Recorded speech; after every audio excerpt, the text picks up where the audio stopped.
Hello everyone, welcome to the North Shore of Lake Union in Seattle, Washington. We're holding on to the final days of summer. It's 75 and beautiful out, so why not film another episode of Socially Awkward, where we cover 5 questions in 5 minutes on digital marketing, social marketing, and tech. We're the co-founders of Inside Social. We're coming to you from our office here. And why don't we go ahead and get started? 5 questions in 5 minutes, starting right now. So first, a few months ago we heard rumors of Twitter testing a buy button directly from within the feed. We hear from their blog now that's actually a reality, where users will start to see buy buttons from tweets where they can directly purchase items. What do we think is important here? So I think it's a really powerful admission by Twitter that social commerce is a real thing and has the power to be a really important commercial channel. Social is traditionally the top of the funnel because there's a lot of friction around purchasing and consuming products, and it's really been all about discovery. So I think the introduction of the buy button will be a very interesting experiment to see if people are willing to convert, if social can actually be further down the funnel, and I think only time will tell. And are you a buyer? I'm a buyer. Okay. I'm a bias, but I'm a buyer. Yeah, absolutely. So also from Twitter, we've heard rumors, and the CFO and CEO have hinted at least that there may be an algorithm coming, somewhat similar to the Facebook news feed. So we won't just be seeing all of Twitter posts. We may be seeing what they decide is most relevant for us.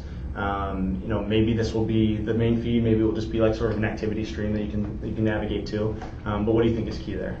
Yeah, so to me, that's a lot about when you design a social network, you don't think about 10 years from now. You think about how do we create value right now.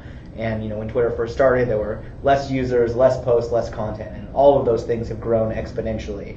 So now in a time-sorted feed, it becomes very difficult sometimes to discover the most important and compelling content. And that's the problem that they're trying to solve, especially for kind of the newer, more mainstream user who just wants to get access to the best content, and that's why they're turning to Twitter. So you're definitely going to get some pushback from the older users, the power users who very much love the timeline in chronological order, but it gives a chance for new users to still get insights the way that they're kind of, not insights, but content the way they're used to in Facebook. And I think what you'll see is it won't come as the dedicated option. It'll also come as a feature that you can sort your timeline that way, but it won't be the default for quite some time. Yeah, it might be an easier way for new people to onboard. So moving over to Facebook, so we've seen them dabble in ephemerality before. There was Poke, they released Slingshot, they of course tried to acquire Snapchat, but now we're hearing about status updates that may go away in a certain amount of time. What do you think? What do you think we need to know there? Yeah, again, I think it's really about understanding what happens to a social network 10 years after it's created and after it reaches scale. So I've been on Facebook since 2004, I guess. So yeah, it's been 10 years.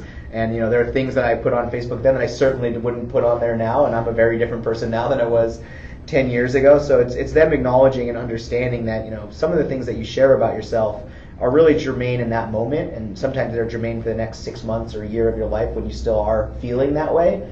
But you know that you won't necessarily feel that way down the line. And so it's a really important option to give people the ability to share content in an ephemeral way, in a way that they know they're expressing themselves at this moment, fully knowing that they may not feel that way down the line.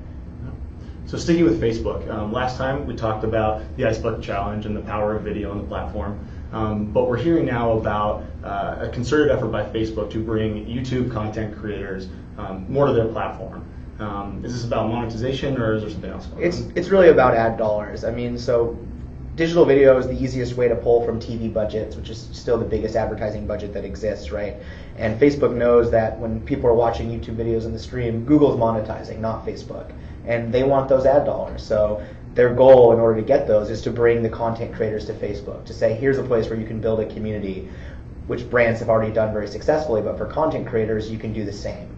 And some of the economics of YouTube have been difficult for content creators, and that's something that's been talked about quite a bit. So Facebook thinks if we'll take the content creators, we'll take the audience, and we'll get more dollars for all the video that's being watched. Yeah. So maybe less about digital marketing, but hard to ignore. Apple had their massive announcement, most notably the new watch, the new iPhones, the bigger ones, and Apple Pay. What are you most excited about? So I'm an iPhone user. I love the new phone. It's super cool. I'm interested to see with the watch when I actually can touch one. But for me, what's most exciting is actually the payments. I think people have been attacking the digital wallet for a while, and no one's cracked it yet. And I think Apple has the playbook that gives it the best chance of being successful, between the way that they're able to create such elegant user experiences, the fact that they have so many credit cards from iTunes, and the fact that they've built these relationships as the 900-pound gorilla as Apple. I think that they can actually get people to use the digital wallet. And so I'm really excited to see how that changes the future of physical commerce, and how retailers adjust and how they design experiences that are sort of geared to this frictionless payments. In much the way that Amazon pioneered one-click payments online, we sort of now have the ability to do one-click payments offline. And what does that do to physical retail? All right, great. We'll let that be the final word. That's Socially Awkward Episode 5. Thank you so much, and we'll see you next time.